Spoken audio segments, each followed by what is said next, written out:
નમસ્તે મિત્રો, ડીવાયએસઓની provisional answer key આવી ગઈ છે 2025ની અને આ વર્ષે પણ જીપીએસસીએ પોતાનો ક્રમ જાળવી રાખ્યો છે. લગભગ 10% ક્વેશ્ચનમાં ભૂલો છે, 20 પ્રશ્નોમાં ભૂલો છે, 15 અમને દેખાણી છે, 5 તો આન્સર કીમાં જ કેન્સલ થઈ ગયા છે, એટલે 15 + 5 કરો તો 20 આપણો અત્યાર સુધીનો જે રેકોર્ડ હતો એ આપણે પણ જાળવી રાખીએ છીએ. અને ફરીથી મને ખૂબ નિરાશા થાય, એક બંધારણીય સંસ્થા જ્યારે આટલી બધી ભૂલો કરે પોતાના ક્વેશ્ચન પેપર્સમાં, તો હું ફરીથી કહીશ કે પ્લીઝ 5 પ્રોફેસર્સ ગોતો જે તે વિષયના અને એમની પાસે પેપર્સ કઢાવો પ્લીઝ. વિનંતી એટલી એક જાગૃત નાગરિક તરીકેની. જોઈએ કેમાં ભૂલો છે. આ વખતે વિડીયો મૂકવામાં થોડુંક લેટ થઈ ગયું છે. મારે એકચ્યુઅલી આ વિડીયો મૂકવાનો મને કોઈ પ્લાન નથી હોતો અને હું આશા કરું કે કોઈક દિવસ એવો આવે કે જીપીએસસીની એક્ઝામમાં આન્સર કી પછી, પ્રોવિઝનલ આન્સર કી પછી મારે આ ટાઈપનો વિડીયો મૂકવો ન પડે કે પ્રોવિઝનલ આન્સર કીમાં કેટલી ભૂલો છે. હું આશા કરું, જેન્યુઅનલી આશા કરું છું. વિદ્યાર્થીઓ માટે એ વસ્તુ સારી રહેશે, સ્વસ્થ પરીક્ષા પદ્ધતિ અમલમાં મુકાશે, હેલ્ધી એક્ઝામિનેશન સિસ્ટમ થવી જોઈએ. પણ મૂકવો શું કામ પડે છે આ વિડીયો મિત્રો, કે એક તો 100 રૂપિયા પર ઓબ્જેક્શન થઈ ગયા છે, તો ઘણા બધા સ્ટુડન્ટ્સના મેસેજ આવે અમને કે સર આ એક પર્ટિક્યુલર ક્વેશ્ચનમાં ડાઉટ લાગે છે, તો હું આને અપીલ કરું કે નહીં. તો હવે ઘણા બધા હોય તો સીધી વાત છે, 1000-1500 રૂપિયા તો ભણતા છોકરા માટે તો મોટી અમાઉન્ટ જ કહેવાય. તો અમારો પ્રયાસ ફક્ત એટલો છે કે તમારા કોઈ ડાઉટ્સ આવ્યા હોય તો એને પણ વેરીફાઈ કરી લઈએ. અમારા તરફથી અમને કોઈ ડાઉટ્સ લાગ્યા હોય તો તમારું જરાક ધ્યાન દ્રષ્ટિગોચર કરાવીએ. બધી ભૂલો તો નહીં જ માને જીપીએસસી, અમને પણ ખબર છે, પણ જેટલી માને એટલી. બરાબર, તો શરૂ કરીએ.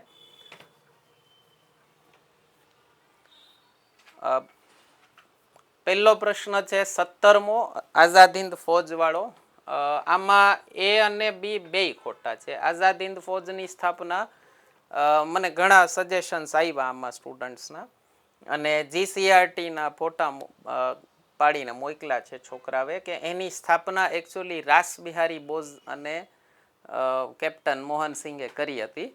સુભાષચંદ્ર બોઝે પછી એમનું નેતૃત્વ, એટલે સરકારના નેતા થયા તો પછી સ્વાભાવિક છે કે આના પણ નેતા થઈ ગયા. તો આનો જવાબ એ અને બી બંને આવવું જોઈએ, એટલે ક્વેશ્ચન કેન્સલ થવો જોઈએ કાયદેસર. એના પછીનો 38મો ક્વેશ્ચન છે, અને આ વખતે એક વિદ્યાર્થી મિત્રોને માફી માગું છું. દર વખતની જેવું આપણું ઇફેક્ટિવ પ્રેઝન્ટેશન આ વખતે નથી. દર વખતે તો તમને એકના ફોટો અહીંયા બતાવી અને સોર્સ ને બધું આપું છું. આ વખતે વર્કલોડ થોડોક વધારે છે, એટલે એટલી માફ કરજો. સમય પાછો બહુ ઓછો આપ્યો છે જીપીએસસીએ. પહેલાંની જેમ 7 દિવસ 14 દિવસ આપ્યો તો વ્યવસ્થિત મેં આરામથી સમય લઈને વિડીયો બનાવ્યો હોત, પણ એની આવ તમારા લોકોનો ટેરર છે કે 4 જ દિવસ આપે જ હવે જીપીએસસી. નેક્સ્ટ ક્વેશ્ચન 38નો બંધારણનો છે, પુટ્ટાસ્વામી કેસવાળો, કે એનાથી પુટ્ટાસ્વામી ચુકાદાએ એડીએમ જબલપુર ચુકાદાને કેવી રીતે રદ કર્યું. હવે આમાં જવાબ આપ્યો છે બી, જીવનના અધિકારમાં સ્વતંત્રતા જેવા અવિભાજ્ય અધિકારોનો સમાવેશ થાય છે જે બંધારણીય લખાણની બહાર અસ્તિત્વ ધરાવે છે તેની પુષ્ટિ કરીને. એ આપ્યો છે કટોકટી દરમિયાન પણ મૂળભૂત અધિકારોને સ્થગિત કરી શકાતા નથી તેવું જાહેર કરીને. મારી પાસે આમાં મારે આ એક પર્ટિક્યુલર કેસમાં મારે સુપ્રીમ કોર્ટનું જજમેન્ટ બતાવવું પડે તમને. SCO સુપ્રીમ કોર્ટ ઓબ્ઝર્વરની વેબસાઇટ છે, અને એમાંથી અમે પુટ્ટાસ્વામી જજમેન્ટની સમરી કાઢી છે. તમને એની લિંક હું ડિસ્ક્રિપ્શનમાં આપી દઈશ, પ્રોપર જજમેન્ટની PDF તમે એમાં સેન્ડ કરી શકો છો. એમાં જો અહીંયા પ્રોપર કીધેલું છે કે no civilized state can contemplate an encroachment upon them without the authority of law. ADM Jabalpur is overruled to the extent that it held that the aforesaid rights may be surrendered in an emergency. Means કીધેલું જ છે કે ADM જબલપુરમાં જે કીધું હતું મૂળભૂત અધિકારો કટોકટી દરમિયાન મોકૂફ થાય એ નહીં થઈ શકે. આ જજમેન્ટ પ્રોપર હું લઈને બેઠો છું, આની લિંક તમને ડિસ્ક્રિપ્શનમાં આપી દઈશ. તો આનો જવાબ મારી દ્રષ્ટિએ એ હોવો જોઈએ, છતાં એ અને બી બંને સાચા છે. ઓકે, ખોટા નથી. એટલે કાં તો ડબલ આન્સર્સ આપે ફાઇનલ આન્સર કીમાં અથવા ક્વેશ્ચન કેન્સલ કરે. સેમ વસ્તુ આની પહેલાના ક્વેશ્ચનમાં પણ સુભાષચંદ્ર બોઝવાળામાં પણ એ તો મારા ખ્યાલથી એ તો કોઈ કેન્સલ થવો જ જોઈએ. એમાં ડબલ આન્સર ચાલે એવો પ્રશ્ન નથી. આમાં ડબલ આન્સર ચાલી શકે એવો છે. અને એક ખરેખર વિનંતી કરું, જે સબ્જેક્ટિવ પ્રશ્નો અમુક પૂછી લીધા છે, મતદાન શું કામ ન થઈ શકે એની ખિલાફ બંધારણીય દલીલ. સાહેબ બંધારણીય દલીલ રિટર્નમાં પૂછો તમે, એ આમાં ઓબ્જેક્ટિવમાં ન પૂછો. એના પછીનો 46મો છે સીએજી વાળો. સોશિયલ ઓડિટ સીએજી નરેગામાં કરે જ છે. ઓકે, એટલે ગવર્નન્સ અને પોલિસી ઓડિટ તો કરે જ છે, તો સોશિયલ ઓડિટ પણ કરે જ છે. કે સોશિયલ ઓડિટના કારણે ડાઉટફુલ હતું કે આ હોય કે નહીં. નહીં છે જ, તો આનો જવાબ ડી આવવો જોઈએ 1, 2 and 3. એના પછીનો ક્વેશ્ચન 51મો ફરીથી બંધારણનો જ છે. ભારતીય સ્વતંત્રતા અધિનિયમ મુજબ જવાબ આપ્યો છે જીપીએસસી એ C1 અને 3. મહામહિમ એટલે કે આપણે વાત થઈ છે રાજાની વાત થઈ છે. સંઘીય વિધાનસભાની ભલામણ મુજબ ગવર્નર જનરલની નિમણૂક કરશે નહીં. આપણે ક્લાસમાં સોલ્યુશન કર્યું તો એમાં પણ કીધું હતું કે સરકારની ભલામણ મુજબ, એટલે જે સરકારે શપથ લીધી હતી એની ભલામણ મુજબ માઉન્ટ બેટનને ગવર્નર જનરલની નિમણૂક કરી હતી. ત્યારે સંઘીય વિધાનસભા હતી જ નહીં, બંધારણ સભા હતી. તો આમ પણ શબ્દાવલી જ ખોટી છે. તો આનો જવાબ આવવો જોઈએ એ, ફક્ત 1 અને 2. આ ચેન્જ થશે, આ ચેન્જ થશે. ઓકે, જો તમે એ માર્યું હોય તો ડેફિનેટલી અપીલ કરજો. અને ફરીથી કહું છું મિત્રો, પેપર તમે આપ્યું હોય તો અપીલ તમે કરજો. એવું ન વિચારતા કે અમે કરવાના છીએ અપીલ. 64મો પ્રશ્ન મેથ્સનો. આપણે મેથ્સનું પેપર સોલ્યુશન ડીવાયએસઓનું મૂક્યું છે, એમાં પણ મેં આનું સોલ્યુશન દીધેલું છે.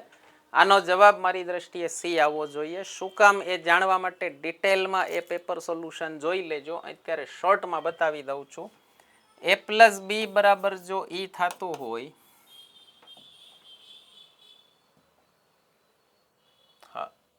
જો A+B બરાબર ઈ થતું હોય અને C+D બરાબર ઈ થતું હોય તો આની વેલ્યુ 2 આવી શકે. 2 + 7 બરાબર 9 અને 3 + 5 બરાબર 8. તો ઈની વેલ્યુ 9 or 8 આવી શકે. તો મહત્તમ વેલ્યુ 9 or 8 પોસિબલ નથી. એના પછીની મહત્તમ વેલ્યુ આવે 7. 7 પ્રાઇમ નંબર છે, અવિભાજ્ય સંખ્યા છે. ABCD અવિભાજ્ય છે એવું કીધું છે, F અવિભાજ્ય છે એવું નથી કીધું. તો પછી મોટામાં મોટો નંબર એક જ બચે છે 6, એટલે F ની મહત્તમ સંખ્યા 6 આવે. બરાબર. આ લગભગ મારા ખ્યાલથી જે 9 દીધું છે ને એ ચેટ જીપીટી આગળ સોલ્વ કરાવી અને દીધું હશે. થોડુંક મગજ લગાવવું પડે એવો ક્વેશ્ચન છે. એનું આપણે ડીવાયએસઓનું અને તલાટીના બંનેના મેથ્સ રીઝનિંગના પેપર સોલ્યુશન વૈદિક ગણિતની મેથડથી સોલ્વ કરીને મૂકી દીધા છે. એકવાર જોજો મિત્રો. તમે બીજા કોઈના પણ સોલ્યુશન જોયા એકવાર જોજો. વૈદિક ગણિતથી કેટલી સ્પીડમાં પેપર સોલ્યુશન થઈ શકે તમને ખ્યાલ આવશે. અને વૈદિક ગણિતનો એકચ્યુઅલ તમારે ચમત્કાર જોવો હોય તો કોન્સ્ટેબલનું પેપર સોલ્યુશન જે આપણે મૂક્યું હતું, જે IBPS લેવલના મેથ્સના મૂક્યા હતા, જોજો તમને ખ્યાલ આવશે વૈદિક મેથ્સથી તમારી કેલ્ક્યુલેશન સ્પીડ કેટલી ઝડપી થઈ શકે. એની આવ નેક્સ્ટ છે 95મો ક્વેશ્ચન.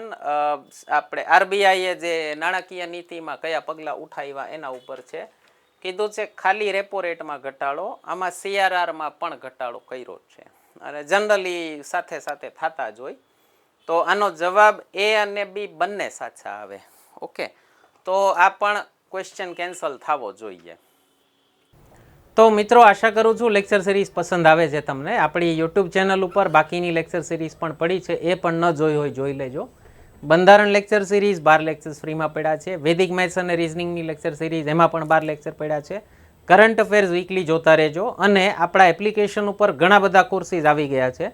બંધારણનો કોર્સ આપણો પડ્યો છે, વૈદિક મેથ્સ અને રિઝનિંગનો કોર્સ છે, ભૂગોળ અને સાયન્સ એન્ડ ટેકનોલોજીનો કોર્સ છે અને કરંટ અફેર્સનો પણ કોર્સ છે. અને કોર્સ આપણે એ રીતે ડિઝાઇન કર્યા છે કે તમને ઓલમોસ્ટ બધી એક્ઝામમાં કામ લાગે. એક જ કોર્સ પરચેસ કરી લેશો કોઈ પણ એક્ઝામમાં કામ લાગશે. કોઈ પણ કોર્સ પરચેસ કરવો હોય તો અમને આ નંબર ઉપર વોટ્સએપ કરજો. એ એપ્લિકેશનમાં જે ફીસ લખી છે એના કરતાં ઘણું બધું ડિસ્કાઉન્ટ કરાવી દઈશું. ડાયરેક્ટ UPI પેમેન્ટ અમને કરશો તો.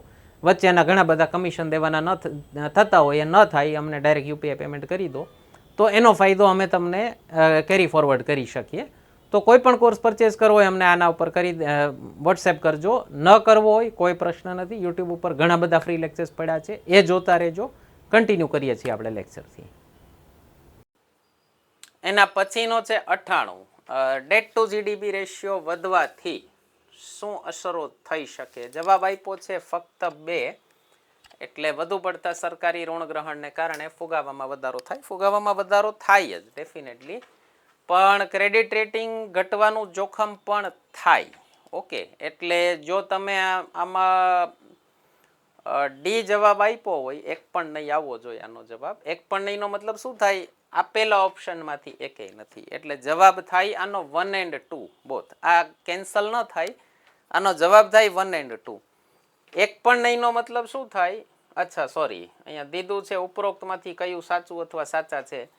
આમાં એ લોકોએ ઓપ્શન દેવાની જરૂર હતી ઉપરોક્તમાંથી, નન ઓફ ધી ગિવન, આપેલા વિકલ્પોમાંથી એક પણ નહીં. જો એવું દીધું હોત તો જવાબ સાચો થાત. આ પણ ક્વેશ્ચન કેન્સલ થઈ શકે એવો છે. નેક્સ્ટ છે 100મો ક્વેશ્ચન. માંગ અને પુરવઠા વિશે નીચેના વિધાનો ધ્યાને લો. કોઈ વસ્તુની કિંમત વધવાની અપેક્ષા હોય તો તેની વર્તમાન માંગ ઘટશે, ન ઘટે. વર્તમાન માંગ વધે. બરાબર, લોકો હોર્ડિંગ કરે, વધુ જમાખોરી કરે, વધારે ખરીદી રાખી દે કે વધે એ પહેલા આપણે ખરીદી લઈએ.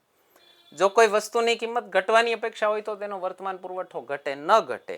વેપારીને અત્યારે જે વધુ કિંમત મળે છે એમાં લાલચ થાય કે વધુમાં વધુ વેચી અને કાઢી નાખીએ. એટલે માની લો કેરીની સિઝન પૂરી થવાની હોય અને કેરીના ભાવ ઘટવાના હોય, તો કોઈ થોડી સ્ટોક કરીને રાખે કે ના ના ઘટે પછી વેચશું. ન વેચે ને. અત્યારે વધારે છે ભાવ તો કાઢી જ નાખે ને બધું ફટાફટ. તો જવાબ આવશે આનો કયું સાચા છે?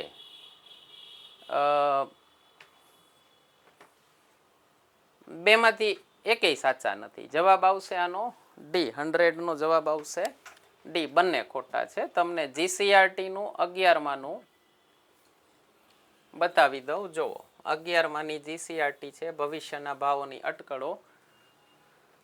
એવી અટકળ થાય કે ભવિષ્યમાં અમુક વસ્તુના ભાવો ઘટશે તો વર્તમાનમાં તે વસ્તુની ઊંચી કિંમત લેવા માટે ઉત્પાદકો તે વસ્તુનો પુરવઠો બજારમાં વધુ મૂકે છે. બરાબર છે. તો આનો જવાબ આવશે ડી. બંને ખોટા છે. એના પછીનો ક્વેશ્ચન છે 132મો. વૈશ્વિક લિંગ ગુણોત્તર. આ તમારા રાજ સર સાથે મારે ફોનમાં વાત થઈ, એમણે મારું ધ્યાન દોર્યું. વૈશ્વિક લિંગ ગુણોત્તર, સેક્સ રેશિયોનો મતલબ શું થાય? 1000 સ્ત્રીઓએ પુરુષોની સંખ્યા ન હોય, 1000 પુરુષોએ સ્ત્રીઓની સંખ્યા હોય. તમને બતાવું, આપણા સેન્સસની વેબસાઇટ ઉપરથી જ એક પીપીટી લીધેલી છે, જોઈ શકો છો. સેક્સ રેશિયો શું કીધું છે? ફિમેલ્સ પર 1000 મેલ્સ. દર 1000 પુરુષોએ કેટલી સ્ત્રીઓ છે? તો આમાં આ દીધો છે અને જવાબ એમણે આપ્યો છે 1, 2 and 3. એટલે 1 તો ખોટો થયો. તો ફક્ત 2 અને 3 સાચો હોય એવો ઓપ્શન નથી. એટલે આ ક્વેશ્ચન કેન્સલ થવો જોઈએ કાયદેસર. તમારો ખોટો પડ્યો હોય તો ડેફિનેટલી ક્લેમ કરજો, ક્વેશ્ચન કેન્સલ થવો જોઈએ. આ ટેકનિકલી રોંગ ભાષા છે. બરાબર. એના પછી છે 135મો. ભારતમાં શહેરીકરણ વિશે નીચેના વિધાનો ધ્યાને લો. આ પણ એક સ્ટુડન્ટનો આવેલો છે, તમને જસ્ટ ફોરવર્ડ કરું છું. મુંબઈ વસ્તીની દ્રષ્ટિએ સૌથી મોટું મહાનગર છે. એમણે સેન્સસનો ફોટો મોકલો છે. અહીંયા લગાવવાની ટ્રાય કરીશ જો રેઝોલ્યુશન સારું હશે તો, નહીતર લિંક મૂકી દઈશું ડિસ્ક્રિપ્શનમાં. તો એમણે સજેસ્ટ કર્યું છે આનો જવાબ આવવો જોઈએ એ 1, 3 and 4. આ મારું રિસર્ચ નથી, એક સ્ટુડન્ટનું છે, એને ડ્યુ ક્રેડિટ સાથે. બરાબર. એના પછીનો છે 149. આ પણ પેલા સ્ટુડન્ટનો જ છે જેનો આવ્યો છે એ, કે ઇકોસિસ્ટમમાં રણમાં કાકડી એટલે કેક્ટસ કહી શકો તમે. કેક્ટસ અને ટેરેન્ટુલા. ટેરેન્ટુલા પેલું એક કરોળિયો હોય, એ તટસ્થતાનું ઉદાહરણ છે. આ જવાબ આવવો જોઈએ ડી. અને એ છે વરુ અને રીચ. એ ક્યારેક અપવાદરૂપ સંજોગોમાં મ્યુચ્યુઅલિઝમનું ઉદાહરણ આપે. મ્યુચ્યુઅલિઝમ એટલે બંને મળી અને કોઈનો શિકાર કરી અને ખાઈ જાય અપવાદરૂપ સંજોગોમાં. બાકી બંને માંસાહારી છે તો એ નોર્મલી કોમ્પિટિશનનો સિદ્ધાંત હોય. તો આમાં જવાબ આવવો જોઈએ ડી. અગેન એ સ્ટુડન્ટને વિથ ડ્યુ ક્રેડિટ. 152 એમણે જ પૂછ્યો છે કે જીઓ એન્જિનિયરિંગ એટલે ભૂસ્તર શાસ્ત્ર આવે. મિત્ર આમાં મને ડાઉટ લાગે છે. ઓકે, આમાં તમારે અપીલ કરવી હોય તો કરી શકો. એમને મેં નામ પૂછ્યું પણ જવાબ નથી આવ્યો તો કોઈ પ્રોબ્લેમ નહીં. આમાં વિડીયોના માધ્યમથી તમને કહી દઉં જોતા હો તો. મને ડાઉટ લાગે છે ડેફિનેટલી. આમાં જીઓ એન્જિનિયરિંગમાં આનો જવાબ બરાબર છે જીપીએસસીનો. એટલે તમે જો એ માર્ક કર્યો હોય ભૂસ્તર શાસ્ત્ર અપીલ કરી શકો, નો પ્રોબ્લેમ. પણ મને નથી લાગતું આમાં જવાબ સુધરે અને જીપીએસસીની ભૂલ પણ નથી લાગતી મને આમાં. 166 ઈસરો. આમાં જે વેદાઝ ફૂલ ફોર્મ આપ્યું છે ને એનું ફૂલ ફોર્મમાં અહીંયા એક ઓબ્ઝર્વેશન વર્ડ નથી આમાં. તો ક્વેશ્ચન કેન્સલ થવો જોઈએ ટેકનિકલી. થોડોક વિરોધ કરશો તમે લોકો તો કેન્સલ થઈ જશે. 166મો પ્રશ્ન કેન્સલ થઈ શકે એમ છે. આ પણ અગેન એ વિદ્યાર્થીનો જ છે. 4 એમના આપણે બેઠે બેઠા લીધા છે સજેશન. 174 આપણે આઈઆરનું પેપર સોલ્યુશન મૂકેલું છે ડીવાયએસઓનું. સારા એવા વ્યૂઝ આવ્યા છે તમારા લોકોની દયાથી. તો આમાં આપણે વાત થઈ હતી કે લગભગ આ 2017 વાળો નહીં જ આપે એ લોકો. ટેકનિકલી 2016ની ચૂંટણી કહેવાય. ટર્મ 2017થી શરૂ થાય. 20 જાન્યુઆરીએ શપથ લે જ છે મિત્રો. આપણે રાષ્ટ્રપતિની ચૂંટણીનો એક વિડીયો મૂક્યો છે, બહુ સરસ એક્સપ્લેન કર્યું છે આખું કઈ રીતે ઇલેક્શન થાય. તો એ લોકોના ઇલેક્શનની ડેટે ફિક્સ છે અને શપથ લેવાની ડેટે ફિક્સ છે. સિવાય કે 20 જાન્યુઆરીએ રવિવાર હોય તો જ 21 જાન્યુઆરીએ શપથ લે છે. બરાબર.